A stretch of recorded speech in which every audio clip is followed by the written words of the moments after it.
All right, good morning, everybody. I think we'll go ahead and get started. Welcome again to today's webinar, Secure Act 2.0, Provisions Effective in 2024, presented by Union Bank and Trust. My name is Jason. I manage the education department here in Retirement Plan Services at UBT.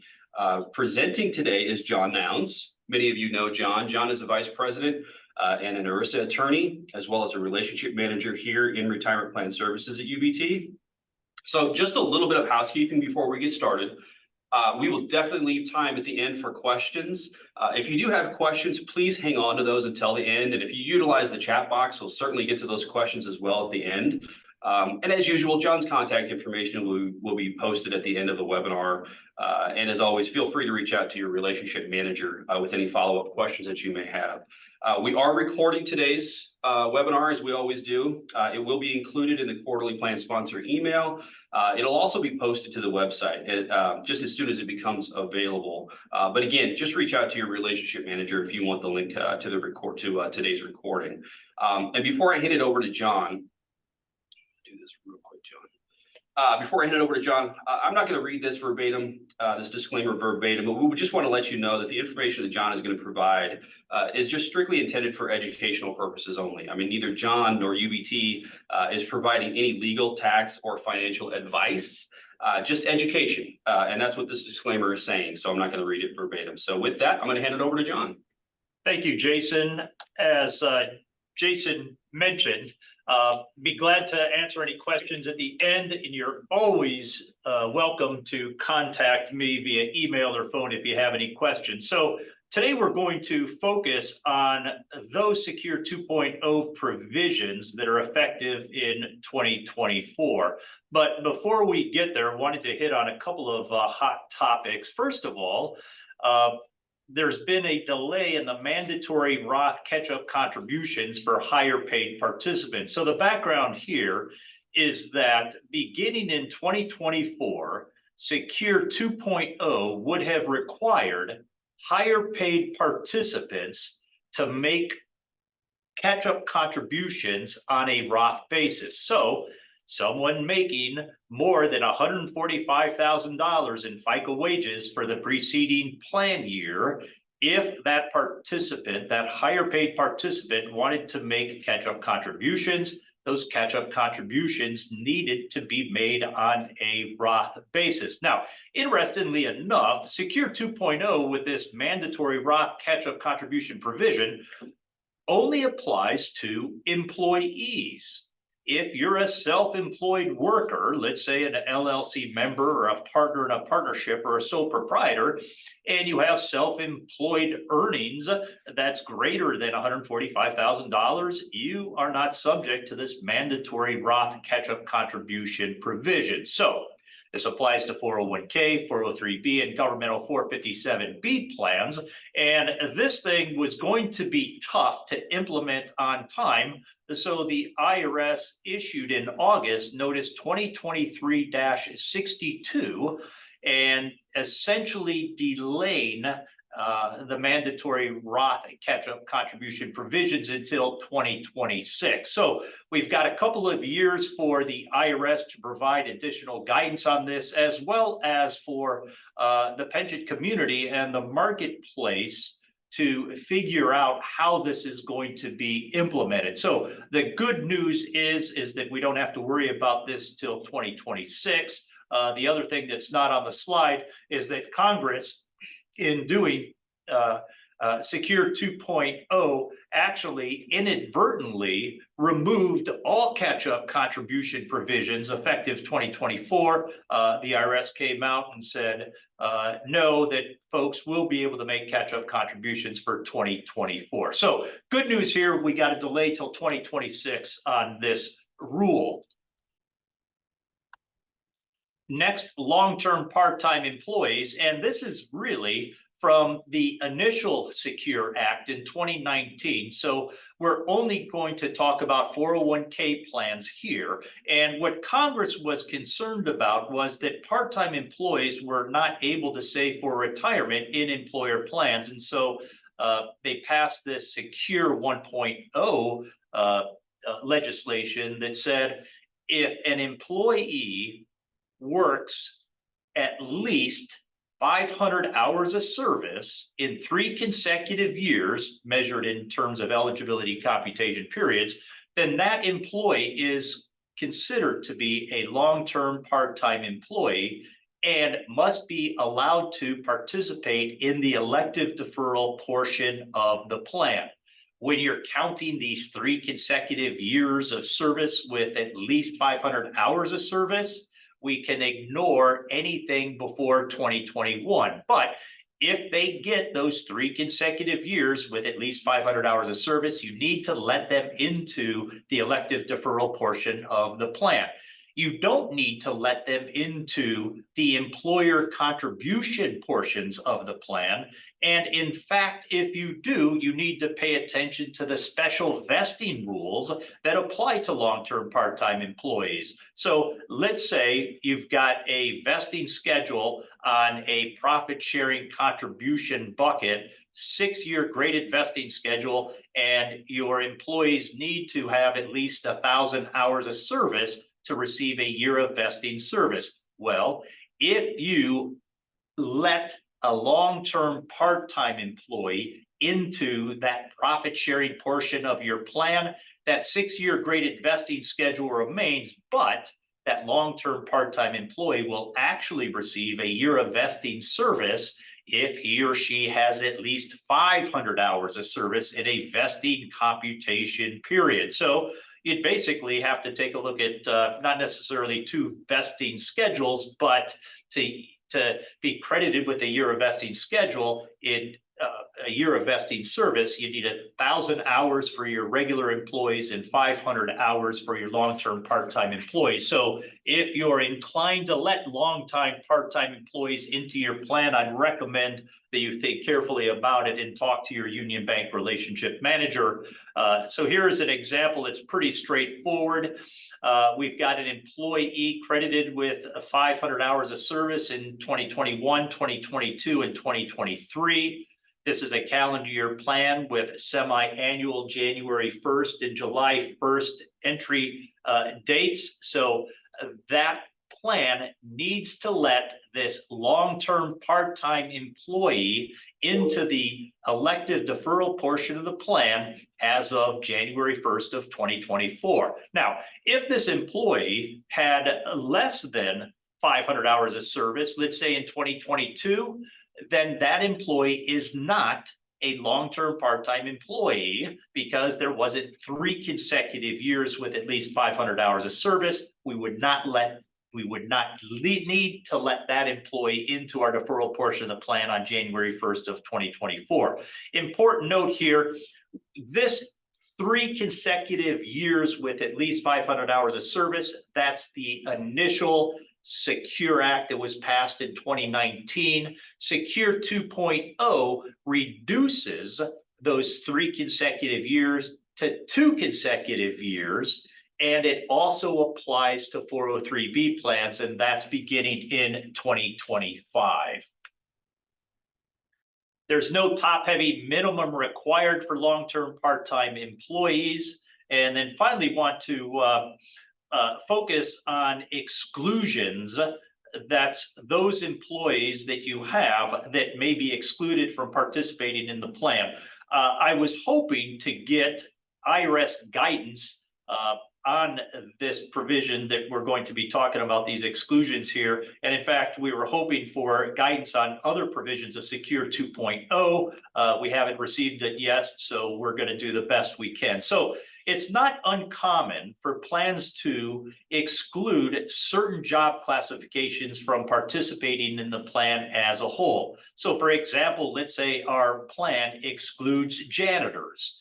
Now the question is, what happens if that excluded janitor has 3 consecutive years with at least 500 hours of service? Do we have to let that janitor into the plan because he or she is considered to be a long-term part-time employee?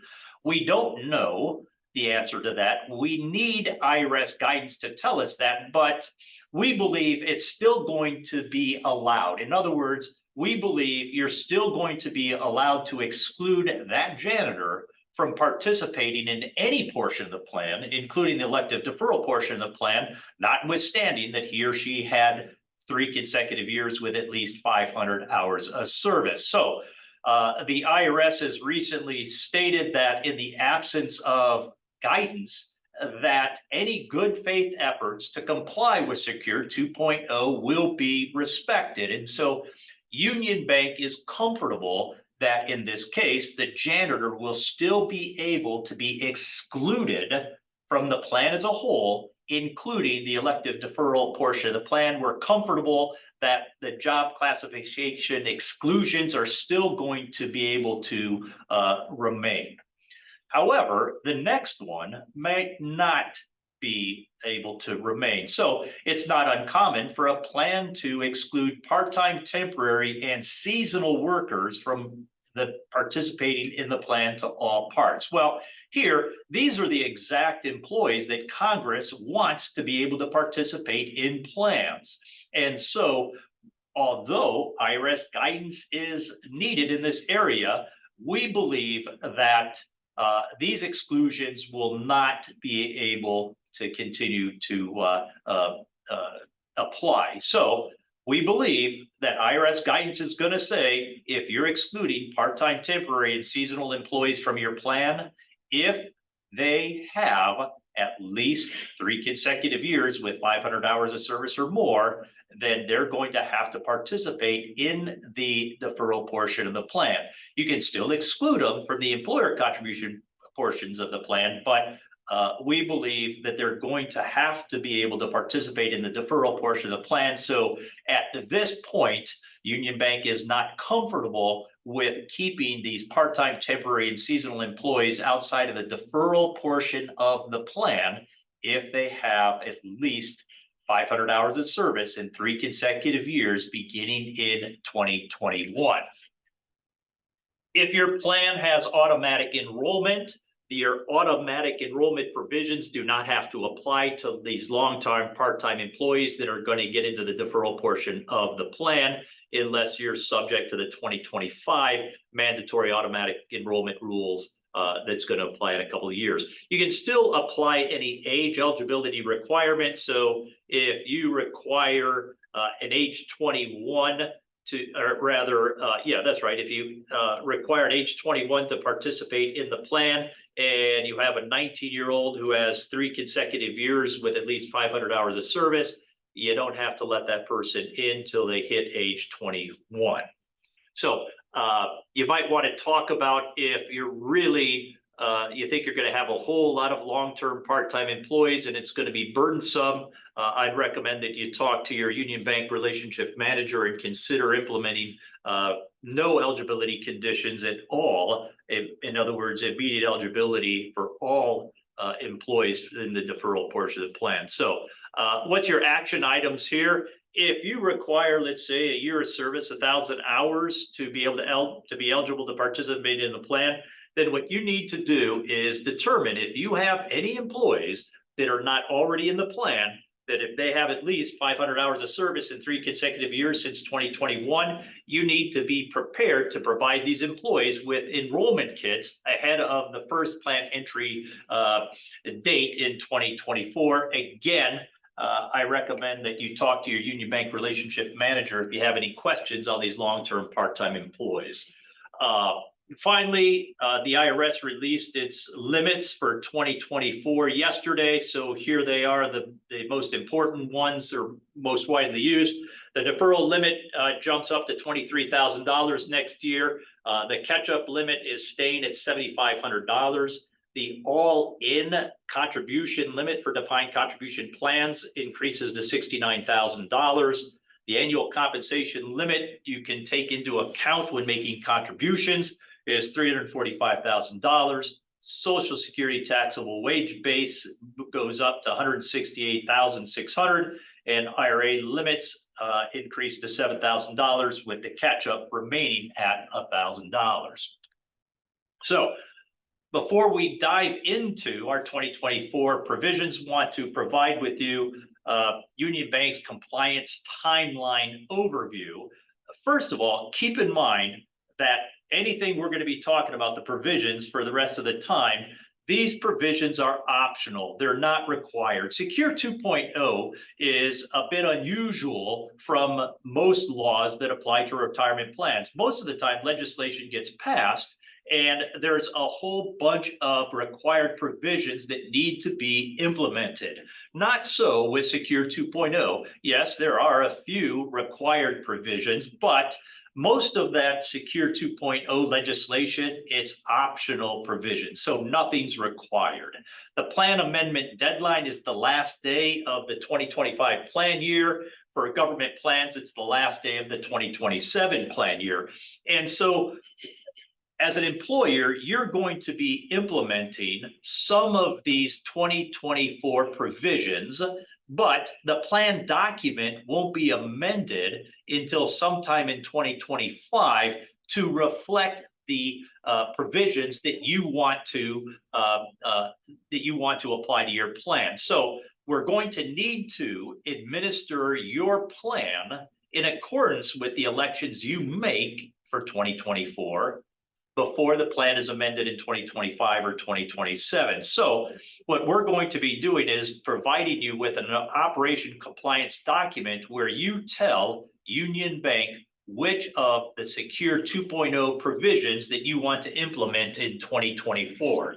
And finally, if you're an ERISA plan, there is a requirement to distribute a summary of material modifications reflecting any really important plan amendment, and you're required to distribute SMMs to participants.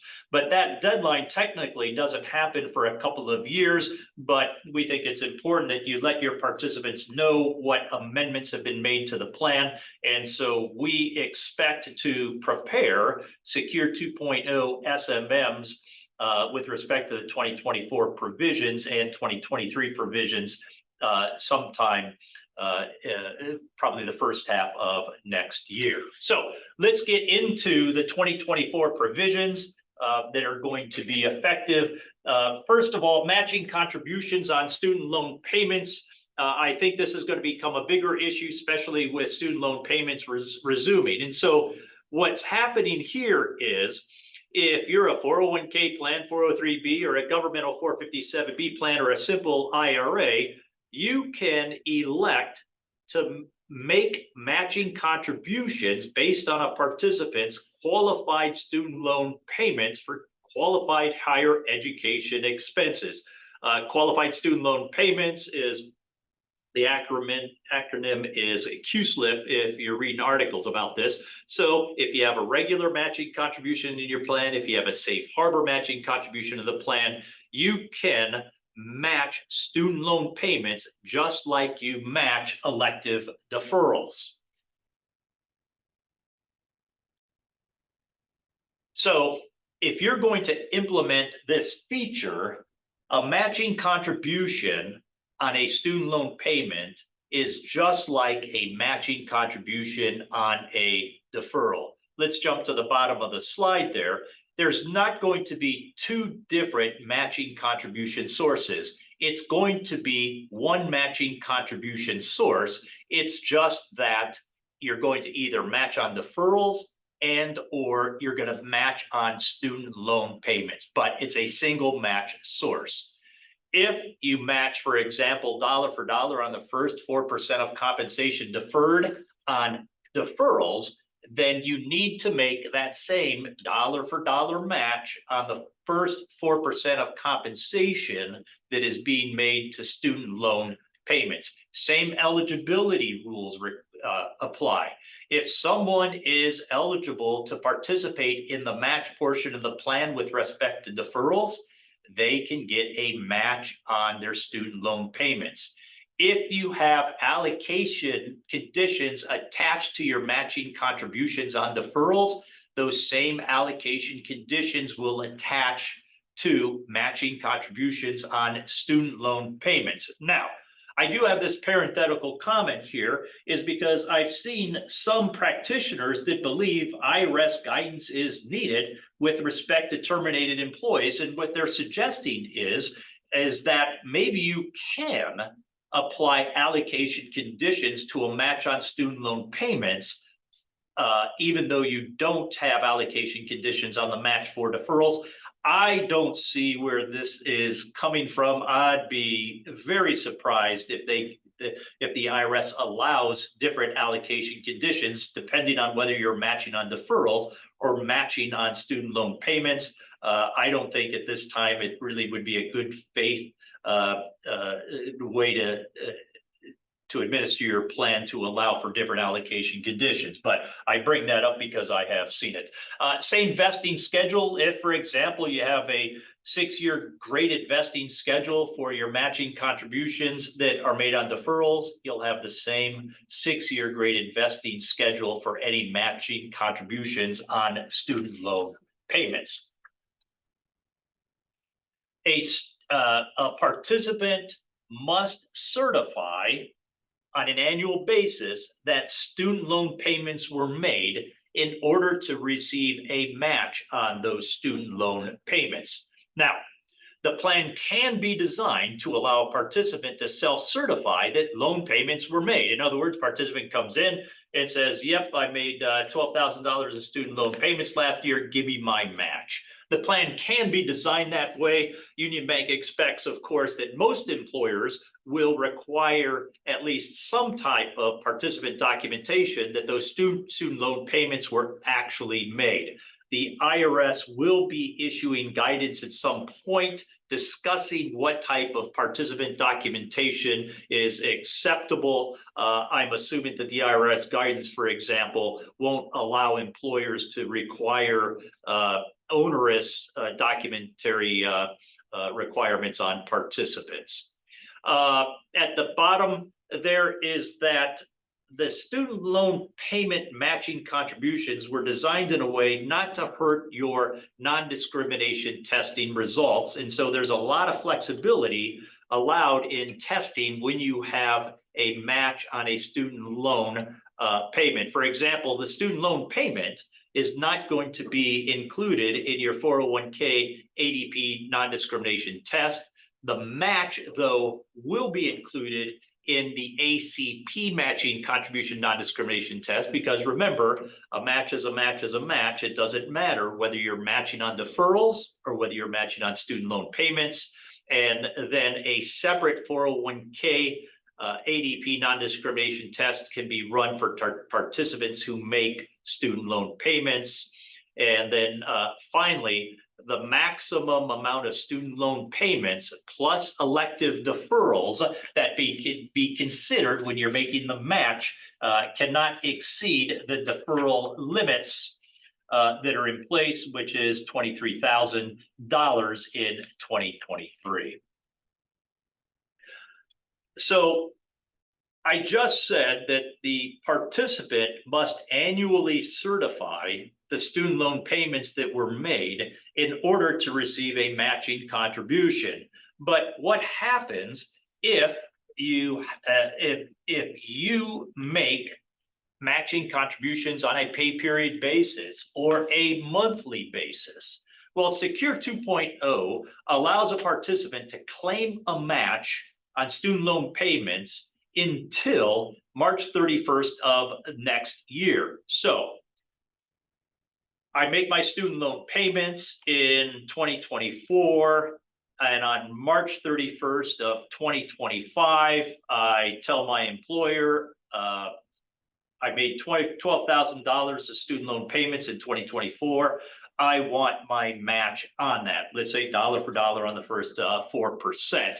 Well, my employer's making matches on a pay period basis or maybe a monthly basis. So how is that going to work? Well, the IRS has been directed to issue regulations to allow student loan matching contributions to be made on an annual basis. So what are our action items here? Well, you're going to need to tell Union Bank if you want to add a match on student loan payments. And if you are considering allowing matching contributions on student loan payments, I would encourage you to talk to your Union Bank relationship manager to talk through some of the issues inherent in this new feature. For example, are you going to allow participant self-certification? Are you going to require some type of documentation that student loan payments were made? And if so, what type of documentation you're going to require? If you typically make matching contributions on a pay period basis or any time period that's less than an annual match, you're going to have to allow till March 31st of the next year to be able to make a match on student loan payments. So talk to your relationship manager about that to coordinate. And finally, you're going to have to provide Union Bank with information with respect to the student loan payments. So when it comes to applying your matching contribution on those student loan payments, we know that the proper match is being made on those student loan payments. So a lot going on with matching contributions on student loan payments. Next, I want to talk about lifetime required minimum distributions from Roth accounts. So currently in IRAs, you don't need to receive required minimum distributions during your life. However, if you have a Roth 401k, Roth 403b, or a Roth governmental 457b account, the current law says that you need to receive RMDs from those Roth accounts during your lifetime. Secure 2.0 changes that. So beginning in 2024, the Roth accounts and employer plans are going to match up with the Roth IRA rules, which means beginning in 2024, no lifetime RMDs are going to be required from Roth accounts and employer-sponsored plans. No action items here. Union Bank is going to provide plan services, automatically implementing these new no lifetime RMDs from Roth accounts. Domestic abuse distributions. It's a new distributable event allowed for distributions on or after January 1st, 2024. And so if a participant is a domestic abuse victim and your plan allows for domestic abuse distributions, here's what's happening here. It's a very broad definition at the top bullet point. As I said, it's a new distributable event for 401k, 403b, and governmental 457b plans. If you have a plan with merged money purchase pension dollars in your plan, a domestic abuse distribution is not allowed from that merged money purchase pension source. The distributable amount, it's the lesser of $10,000. That's going to be adjusted for inflation in future years. So it's the lesser of $10,000 or 50% of the participant's vested account balance. Normal tax rules will apply to domestic abuse distributions, but there won't be a 10% early distribution penalty, even if the domestic abuse victim is under age 59 and a half. This distribution can be made up to 1 year following the abuse. The participant can self-certify, so you don't have to ask a bunch of details. The participant can self-certify that he or she is a domestic abuse victim that's eligible for a distribution.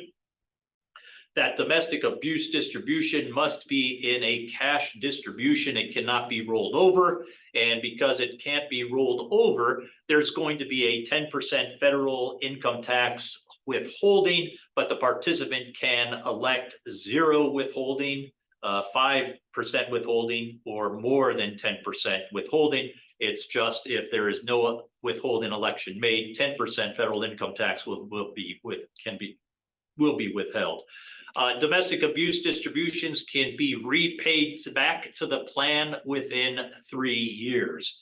The action item here is if you want to add the optional domestic abuse distribution feature, you're going to have to let Union Bank know. And again, we're going to be providing you with an operational compliance document that will let you tell us what features you're going to implement.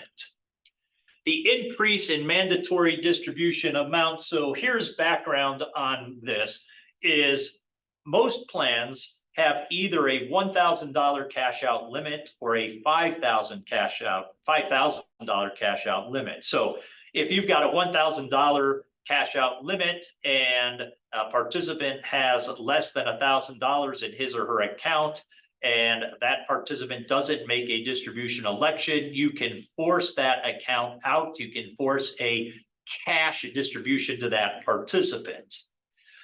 A plan with a $5,000 cash out, if the participant has an account balance that is between $1,000 and $5,000, we can still force that participant out if that participant does not make an affirmative distribution election, but we're going to force that participant out of the plan and into an automatic rollover IRA. Now, this increase in mandatory distribution amount provision only applies to those plans with a $5,000 cash out limit. So if your plan is a $1,000 cash out limit plan, this does not affect you. Where it's going to affect is those automatic rollover IRA provisions. So beginning in 2024, if a participant has an account balance between $1,000 and $7,000, and that participant does not make an affirmative distribution election,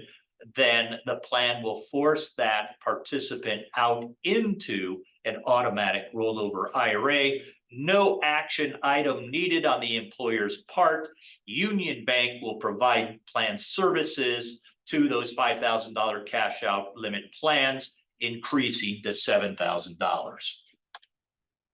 Emergency personal expense distributions is a new distributable event. And before I get into this, let me tell you is that the next two features we're going to talk about, in addition to this emergency personal expense distributions feature, is the pension-linked emergency savings account provisions that will be allowed in 2024. And these two provisions that we're going to be talking about really comes out of a concern by Congress that participants aren't able to meet unexpected expenses. So Congress cited a Federal Reserve study that showed that almost 50% of Americans struggle to cover an unexpected expense of $400 or more. So what Congress decided to do was to allow for this new emergency personal expense distribution feature, as well as a savings account, emergency savings account within a plan, to allow participants to meet those unexpected emergency expenses. So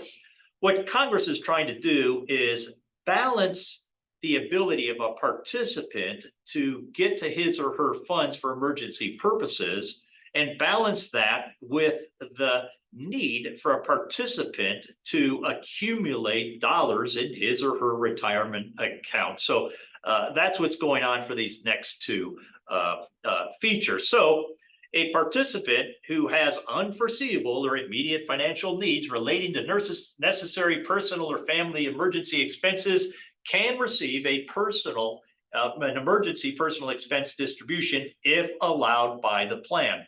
The participant can self-certify and say, yep, I've got this unexpected financial emergency. I would like a distribution. So self-certification is allowed unless the plan administrator has actual knowledge to the contrary. So I imagine this as the participant going up to the employer, the plan administrator, and say, hey, I don't have any real emergencies. I just would like $1,000 just because I can. So I'm going to tell you I've got an emergency to get the $1,000. Where can I self-certify? In that case, the plan administrator won't be able to make that emergency personal expense distribution. But short of something like that, the plan administrator does not have an obligation to inquire, what is the emergency? Do you really have an emergency? Participant can just say, I've got an emergency. The distribution can be approved. It applies to 401k, 403b, and governmental 457b plans. It does not apply to any merged money purchase pension accounts that you may have in your plan. So what are the requirements for these emergency personal expense distributions? Participant can only get one distribution per calendar year, and the maximum distribution amount is the lesser of $1,000 or the excess of the total vested account balance for that's over $1,000. So what happens if a participant has a $500 emergency the first half of the year? They can only get one distribution per year. And so I would imagine that your participants are going to make the most of it and maybe game the system a bit and get their full $1,000 out, even though their actual emergency only requires $500. But again, if they self-certify that they have $1,000 emergency, the plan administrator / employer doesn't have an obligation to inquire any further. So here's how that maximum distribution works. Let's say a participant has a $10,000 vested account balance. The participant can receive a $1,000 emergency personal expense distribution. But now let's say the participant has a $1,600 vested account balance. It's the lesser of $1,000 or any amount above $1,000. So we've got $600 is the maximum emergency personal expense distribution that this participant can receive. Again, like the domestic abuse distributions, normal tax rules apply. 10% early distribution penalty does not apply even if the participant has not attained age 59 and a half. Can't roll it over. It's that soft 10% federal income tax withholding again. Here's a note that it needs to be taken before a hardship distribution. So if your plan has hardship distribution provisions and your plan has emergency personal expense distributions, then as with all distributions, regardless of the type of distribution, any available distribution other than a hardship distribution must be taken before the hardship distribution can be taken. Again, like the domestic abuse distributions, a participant who receives a personal expense distribution can repay it to the plan within 3 years. Now, at the bottom of the slide, here's what's kind of important here, is that a participant will not be able to receive an emergency personal expense distribution for 3 years unless the participant repays the previous emergency distribution back to the plan, or the participant makes a total amount of elective deferrals that is at least equal to the unpaid emergency distribution. Think of this as a repayment of sorts. So let's work through a couple of examples. Let's say our participant receives a $1,000 emergency personal expense distribution in 2024. Our participant does not repay the distribution, and our participant does not make any deferrals after that distribution date. That participant won't be eligible to receive another emergency personal expense distribution until January 1st of 2028. So distribution in 24, no distribution in 25, 26, or 27, unless the participant repays it back. So in this example, our participant repays the distribution in 2024. Now we don't have that 3-year lockout period. A participant can receive another emergency personal expense distribution on or after January 1st of 2025. Now let's say we received that $1,000 emergency personal expense distribution on March 15th of 2024. Our participant does not repay the distribution, but our participant does make $1,000 in deferrals from March 15th, 2024 to December 31st of 2024. Think of that as a repayment of sorts. Our participant can receive an emergency personal expense distribution on or after January 1st of 2025. Operational compliance, you're going to need to tell Union Bank if you want to add this emergency personal expense distribution. So that's the first provision that addresses this emergency need for participants to be able to get to retirement funds because they don't have any other funds to cover an emergency. The next feature that addresses the same issue are these pension-linked emergency savings accounts, or PLESAs, if you're reading articles on this. And you should think of this as a savings account inside of your 401k plan. Again, like every other feature we're talking about, this is optional, it's not required. It can apply to 401k, 403b, governmental 457b plan. So here's what's happening here. You decide to implement this PLESA feature into your plan. A participant says, I want to put money in my savings account in the plan. It must be funded with Roth dollars, so after-tax dollars. That PLESA savings account can only be funded by elective contributions. A participant cannot transfer outside money into the PLESA savings account. The participant can't take money that's already in the 401k plan and transfer it to this PLESA savings account.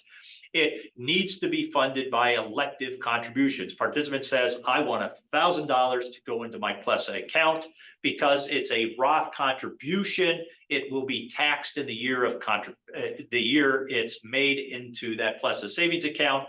It's record kept separately away from the 401k portion of the plan. Action item here, you need to tell Union Bank if you want to add the PLESA feature. Some of the rules surrounding the savings account, first of all, it's only available to non-highly compensated employees. If you allow these PLESAs and a non-highly compensated employee has met the eligibility requirements, you need to allow that non-highly compensated employee to have a PLESA inside your plan. The employer can automatically enroll participants in the PLESA, or the participant can elect to establish a PLESA. It's only available to non-highly compensated employees. Highly compensated employees cannot participate. So if your non-highly compensated employee becomes a highly compensated employee, then that new highly compensated employee cannot make additional contributions to the PLESA. He or she can still receive distributions from the PLESA, just can't put more dollars in. Dollars in the PLESA must be invested in an instrument that's designed to preserve principal and provide for a reasonable rate of return. In other words, a safe investment like a money market fund or a stable value fund. Contribution limits. An employer cannot set a minimum limit. In other words, the employer can't say, if you're going to participate in the PLESA, you need to put in at least $250. That's not allowed. Contributions are capped at $2,500. That will be adjusted for inflation in future years.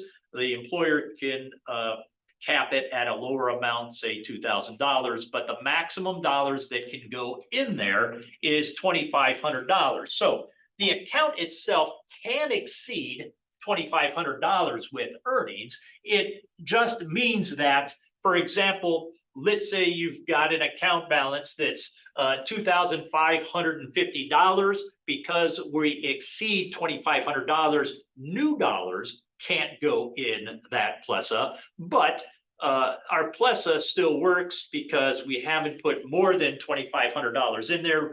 Yes, we're over that $2,500 cap, but it's the earnings that put us over. Now, when that PLESA goes below $2,500, we can put more money and fill it up to $2,500 at that time.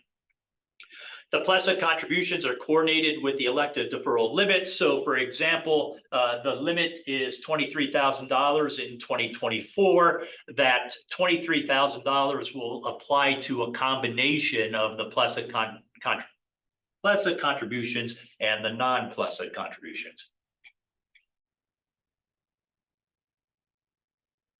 Distributions, dollars coming out of the PLESA.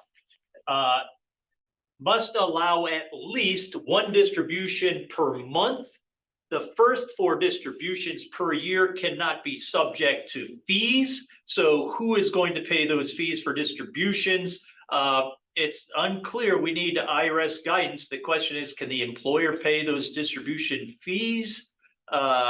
Or can absolutely no fees apply to the distribution? The distribution will be treated as a qualified Roth distribution. That's important because not only won't there be any taxes paid on any distributions from the savings account, but there also won't be any 10% early distribution penalty if the participant receiving a distribution from the PLESA hasn't is under age 59 and a half. If the employer makes matching contributions on non-PLESA deferrals, those same matching contribution rules will apply on PLESA elective contributions. There's not going to be a separate PLESA matching account. A match is a match is a match. It'll just go in the regular matching account or safe harbor matching account, but you'll actually be matching the PLESA contribution. If a participant has non-PLESA deferrals and PLESA deferrals, you're going to match on the non-PLESA deferrals first, and then you're going to match on the PLESA deferrals. Lots of challenges on these new savings accounts. So if you were considering adopting, if you really want to provide emergency funds to your participants and you're deciding between that that emergency expense distribution feature or the savings account feature, I would hold off on the savings account for now until we see IRS guidance on this and how the marketplace really works through some of the challenges. So I've just put a couple of challenges up here. If you want to implement the savings account, first of all, you're going to need to track any non-Hileys that move to Hileys, and then you're going to need to shut off contributions as soon as a non-Hiley becomes a Hiley. Also, that $2,500 contribution limit is going to have to be monitored and shut off as necessary, and you're going to have to track inflation adjustments. And you're going to need to develop procedures working with Union Bank on what happens when that $2,500 limit is exceeded, switching back and forth between PLESA and non-PLESA contributions. So let me give you an example. I decide I'm a participant. I want to defer 5% of my salary into my PLESA savings account. I fill up my bucket to $2,500. Not one more dollar can go in there. And so now that PLESA contribution needs to be shut off, and instead, I'm going to make my contributions to my non-PLESA account, my non-PLESA Roth account. But now I draw down on my $2,500. Let's say I take $1,000 out, and now my PLESA is accounted at $1,500. But I want to fill my PLESA bucket back up to $2,500. There needs to be procedures now to have my Roth contributions not go to my non-PLESA account, but go back into my PLESA account. So you can see that there's going to be switching back and forth between PLESA contributions and non-PLESA contributions.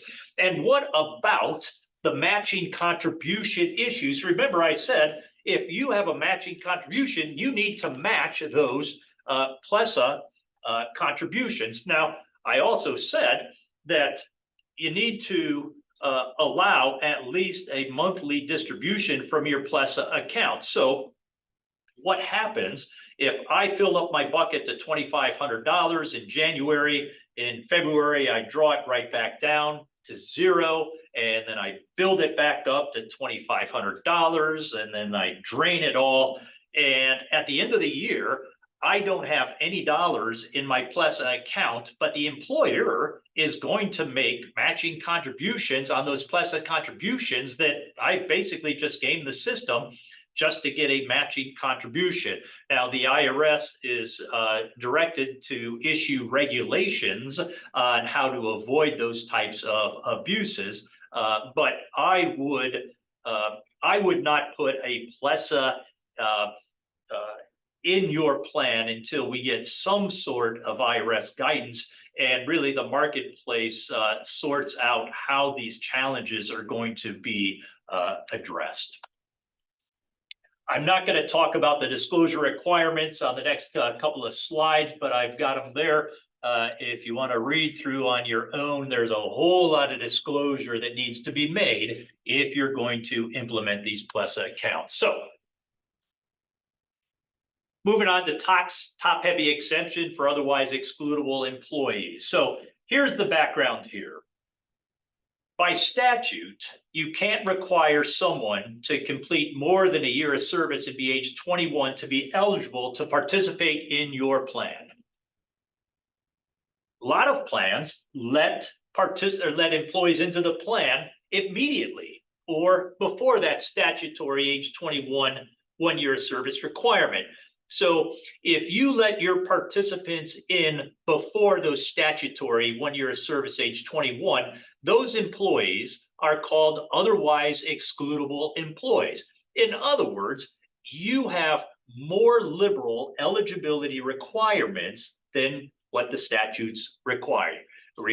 So right now, you have to make a top-heavy contribution for those otherwise excludable employees. But beginning with plan years on or after January 1st of 2024, no longer will you need to make a top-heavy contribution if your plan is top-heavy. So here's a couple of examples.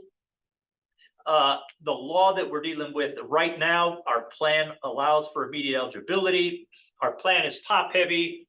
We've let somebody in right away, way before our age 21 1 year of service. Our employee says, nope, I don't want to participate in the plan at all. If the plan is top-heavy, the employer needs to make a top-heavy contribution, which is usually 3% of plan year compensation to this otherwise excludable employee, even though he or she is not participating in the plan. Secure 2.0 says, beginning in 2024, you don't need to give a top-heavy contribution to any otherwise excludable employees, even if the employee has elected to participate in the plan. So that's a good deal there. Action items, none. This will be implemented through UBT's testing procedures. Finally, want to talk about hardship distributions from 403B plans. So currently, right now, if you have a 403B plan, you can't permit a participant to receive a hardship distribution from a safe harbor contribution account or earnings on the deferral account. Now that is different than the 401k rules.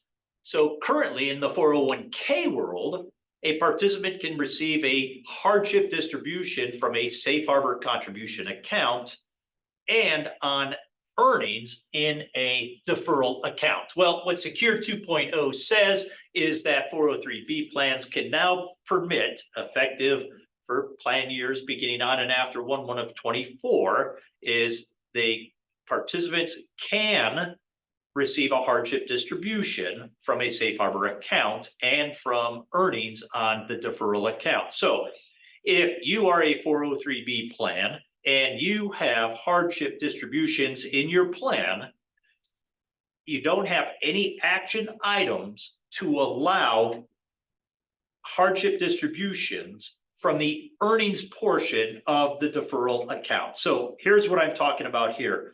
Let's say I've got a $30,000 deferral account in my 403B plan. $20,000 is a deferral contribution. $10,000 are my earnings. Under current law, I could only get to the $20,000 for a hardship distribution, effective 1/1 of 24, plan years beginning in 2024. I can now get to the entire $30,000, $20,000 base deferrals plus that $10,000 in earnings, putting it on the same playing field as hardship distributions from a 401k deferral account. So no action needed. UBT is going to provide plan services to your 403B plan, allowing for earnings on those deferral accounts. However, if you have a safe harbor 403B plan that allows hardship distributions, and you want to allow hardship distributions from that safe harbor account, you're going to have to tell Union Bank in that operational compliance document that you want to allow hardships from the safe harbor account. So next step, we've already talked about this, but just to kind of keep in mind, we're not going to amend plans till sometime in 2025. In fact, our document provider hasn't even provided us with documents to amend for Secure 2.0 because everybody's waiting for IRS guidance, which would change the nature of those amendments. But remember, even though we're not going to amend till 2025 or 2027 for government plans, we still need to administer the plan in compliance with those rules.